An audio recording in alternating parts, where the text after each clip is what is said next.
NSIT, a place to imagine, invent and inspire. NSIT, Amhara, Bihta, Patna. 22 वर्षों का विश्वास, 10,000 से ज्यादा डॉक्टर्स, गोल नेशंस लीडिंग इंस्टीट्यूट। नमस्कार, आप देख रहे हैं सिटी पोस्ट। मैं हूं अभिषेक मिश्रा। सियासत के जब घटनाक्रम बदलते हैं तो सवाल भी बदल जाता है। कल खबर थी कि बिहार मंत्रिमंडल का विस्तार होने वाला है, नीतीश कुमार अपनी कैबिनेट का विस्तार करने वाले हैं। तो सवाल यह था कि आखिर कौन कौन से वे चेहरे होंगे जो मंत्री बनाए जाएंगे। आज जब नीतीश कुमार ने अपने कैबिनेट का विस्तार कर दिया है, 8 चेहरों को जगह मिली है, 8 लोग मंत्री बनाए गए हैं, तो सवाल यह था आपके जेहन में, सबके जेहन में, कि किस मंत्री को कौन सा विभाग मिलेगा। तो वो तस्वीर भी साफ हो गई है और हम आपको बताने जा रहे हैं कि कौन से मंत्री को कौन सा विभाग दिया गया है। अगर हम सबसे पहले बात करें अशोक चौधरी की, तो उनको भवन निर्माण विभाग दिया गया है। श्याम रजक को उद्योग विभाग का मंत्री बनाया गया है। बीमा भारती को गन्ना विभाग का मंत्री बनाया गया है। जल संसाधन विभाग की जिम्मेदारी दी गई है संजय झा को।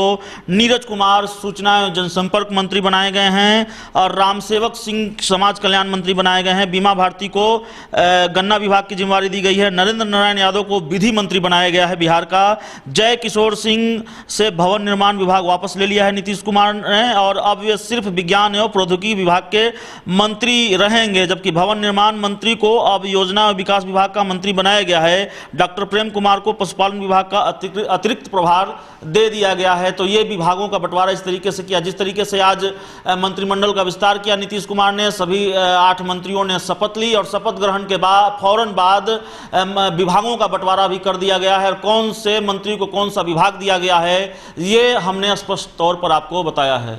और हमारे साथ जानने के लिए, समझने के लिए इस बंटवारे का क्या असर होगा, मंत्रिमंडल का जिस तरीके से विस्तार हुआ है उसका क्या असर होगा बिहार की राजनीति पर, सरकार के क्रियाकलाप पर, कार्यशैली पर, हमारे साथ हमारे editor in chief Shrikant Pratyush sir हैं। हम सीधे उनसे बातचीत करेंगे। सर देखिए अभिषेक, मैं समझ गया आप क्या कहना चाहते हैं। आपने बता दिया कि ठीक है मंत्री तो बन गए, लेकिन मंत्री बनना काफी नहीं होता है। विभाग कौन किसको मिलता है बहुत महत्वपूर्ण होता है। और सबकी नज़र टिकी हुई थी कि नीरज कुमार मंत्री बन गए, नीतीश कुमार के काफ़ी करीबी हैं और जिस तरह से उन्होंने मोर्चा संभाल रखा था पार्टी का और सरकार का भी, तो उम्मीद थी कि उनको बड़ी जिम्मेदारी मिलेगी। और नीतीश कुमार ने उनके स्वभाव, उनके एक्सपर्टीज को देखते हुए उन्हें सूचना मंत्री बना दिया है। तो सूचना जनसंपर्क विभाग बहुत महत्वपूर्ण है। आप जानते हैं कि अब तक ये नीतीश कुमार के पास ही था, मुख्यमंत्री नीतीश कुमार के पास ये विभाग था। उन्होंने किसी भी मंत्री को इस काबिल नहीं समझा कि सूचना जनसंपर्क विभाग उनको सौंपा जाए। तो बहुत दिनों तक अपने पास रखने के बाद इस विभाग की जिम्मेवारी नीरज कुमार को दे दी है। तो मुझे लगता है कि सूचना जनसंपर्क विभाग का काम नीरज कुमार से कोई ज्यादा बढ़िया देखेगा ही नहीं। और इसको इसलिए भी बहुत पूर्ण जिम्मेदारी मानी जा सकती है सर, क्या कि 2020 में विधानसभा के चुनाव होने हैं और कहीं ना कहीं सरकार के प्रचार प्रसार वगैरह। बिल्कुल, देखिए अगला विधानसभा चुनाव 1.5 साल बाद है और ऐसे में सरकार की जो उपलब्धियां हैं उसका ठीक ढंग से प्रचार प्रसार हो और जो मीडिया घराने हैं, मीडिया कर्मी हैं, उनका भरपूर सहयोग और समर्थन मिले सरकार को, ये जरूरी है। तो नीतीश कुमार जानते हैं कि नीरज कुमार का मीडिया से कैसा संबंध है, हमेशा मीडिया के साथ ही वो रहते हैं। और नीरज कुमार के जो सहयोगी हैं, जो उनके राजनीतिक दोस्त हैं, वो जितना इस बात की गवाही नहीं देते कि नीरज कुमार नीतीश कुमार कितने करीबी हैं, उससे ज़्यादा उनके राजनीतिक दुश्मन इस बात की गवाही देते हैं कि नीरज कुमार नीतीश कुमार कितने करीबी हैं। आपने कई बार अनंत सिंह से बात की है। आप अनंत सिंह की बात कर रहे हैं। अनंत सिंह के बारे में आज भी मैंने पूछा था मंत्री बनने के बाद, तो उन्होंने क्या जवाब दिया आपने सुना ही। उनका तेवर अभी भी तल्ख है। तो नीरज कुमार केवल पार्टी के प्रवक्ता हैं मैं नहीं मानता हूँ। वो पार्टी के प्रवक्ता तो हैं ही, साथ ही वो सरकार के भी प्रवक्ता हैं। बिल्कुल सर, मैंने सरकार की तरफ से हमेशा उन्हीं का बयान आता रहा। और नीतीश कुमार के निजी प्रवक्ता भी है। अनंत सिंह कहते हैं किसी से कुछ बुलवाना हो तो किसी को बाहर निकालना हो तो नीरज से बुलवा दीजिए, ये करते हैं। अब देखिए वो आरोप है विरोधियों का, लेकिन ये सच है कि सरकार पर भी कोई आरोप लगता है, तेजस्वी यादव या विपक्ष कोई भी आरोप लगाता है तो नीतीश कुमार हर सवाल का, हर आरोप का जवाब तो देते नहीं है। जेडीयू की तरफ से केवल नीरज में ही ये दमखम है कि विरोधियों के हर सवाल का जवाब दें, और सरकार की तरफ से भी हर सवाल का जवाब वही देते रहे हैं। तो पार्टी प्रवक्ता ही नहीं है, वो बिहार सरकार के भी प्रवक्ता की भूमिका में रहे हैं, और अब आधिकारिक तौर पर उनको बिहार सरकार का प्रवक्ता बना दिया गया, मैं कहूँगा। तो नीरज से काफ़ी उम्मीद है नीतीश कुमार को, लगता है विधानसभा चुनाव को देखते हुए। और सबसे बड़ी बात है कि संजय झा जो नीतीश कुमार के काफ़ी करीबी हैं, उनको बहुत ही अहम जिम्मेदारी दी गई है।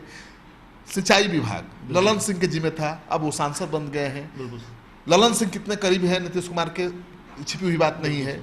तो उनके पास जो विभाग था कितना महत्वपूर्ण होगा ललन सिंह के पास जो, हाँ जी हाँ, सिंचाई विभाग है, कृषि से संबंधित विभाग है, किसानों से जुड़ा हुआ महकमा है, और किसान और खेती पर सबसे ज्यादा जोर है नीतीश कुमार का आगामी चुनाव को देखते हुए। राजनीति में चुनाव के दौरान ये मुद्दे भी खूब उठेंगे।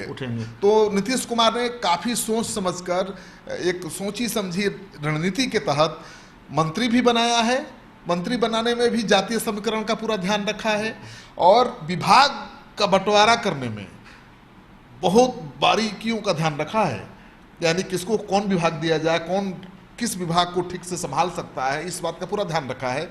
तो आपने देखा है कि नीरज कुमार बन गए सूचना जनसंपर्क विभाग के मंत्री, संजय झा सिंचाई मंत्री बन गए, और श्याम रजक उद्योग मंत्री बन गए। पहले भी इनके प्रभार में उद्योग मंत्रालय था कुछ दिनों तक। ऊर्जा मंत्री भी रहे हैं बिहार, ऊर्जा मंत्री भी रहे हैं। तो कयास लगाया जा रहा था कि ऊर्जा विभाग भी मिल सकता है, लेकिन चूंकि वो बहुत कदावर नेता के पास है वो विभाग, तो उनसे छीन कर इनको दिया जाता है, ठीक नहीं होता। लेकिन मुझे लगता है कि अशोक चौधरी को भी भवन निर्माण दिया गया है, काफ़ी महत्वपूर्ण महकमा है। तो अशोक चौधरी, नीरज कुमार और श्याम रजक, तीनों को महत्वपूर्ण विभाग दिए गए हैं, और इनके परफॉर्मेंस पर बिहार की राजनीति का प्रभावित होगी, चुनाव में इसका असर पड़ेगा। तो जो विभागों का बंटवारा हुआ है, जो मंत्री पद दिया गया है, चाहे वो समीकरणों का ख्याल रखा गया हो या फिर विभागों का जिस तरीके से बंटवारा किया गया हो, इलेक्शन को कनेक्ट करता है नीतीश कुमार का ये पूरा फैसला, और कहीं ना कहीं चुनाव को ध्यान में रखकर किया गया है, चुनाव में राजनीतिक राह आसान हो सके। इसलिए नीरज कुमार जैसे करीबी नेता को सूचना जनसंपर्क विभाग दिया गया है, और सर बता रहे थे कि सरकार का आधिकारिक प्रवक्ता बना दिया गया है नीरज कुमार को। वैसे भी पार्टी के मुखर प्रवक्ताओं में गिने जाते हैं, और बिल्कुल अलग शब्दावली है, अलग अंदाज मिजाज है, उसकी वजह से वो खासे चर्चा में रहते हैं। तो विभागों के बंटवारे पर, कैबिनेट के विस्तार पर हम अपने editor in chief Shrikant Pratyush sir के साथ विश्लेषण कर रहे थे। आपको ये चर्चा अच्छी लगी हो तो इसे अपने दोस्तों के साथ शेयर करें, हमारे यूट्यूब चैनल को सब्सक्राइब करें, बेल आइकन जरूर दबा दें ताकि हमारी खबरें सबसे पहले आप तक पहुंचे। प्यार, समर्थन और सहयोग के लिए बहुत बहुत धन्यवाद। क्या आप जानते हैं कि घर बैठे आप अपनी स्वास्थ्य समस्याओं का सॉल्यूशन पा सकते हैं सॉफ्टकेयर मोबाइल ऐप के द्वारा। घर पर ब्लड टेस्ट के लिए अच्छे लैब के कंपाउंडर्स को बुला सकते हैं, बीपी जांचने के लिए एक्सपर्ट को बुला सकते हैं, ईसीजी करने के लिए टेक्नीशियन को बुला सकते हैं। साथ ही और भी कई सुविधाएं हैं इस ऐप में।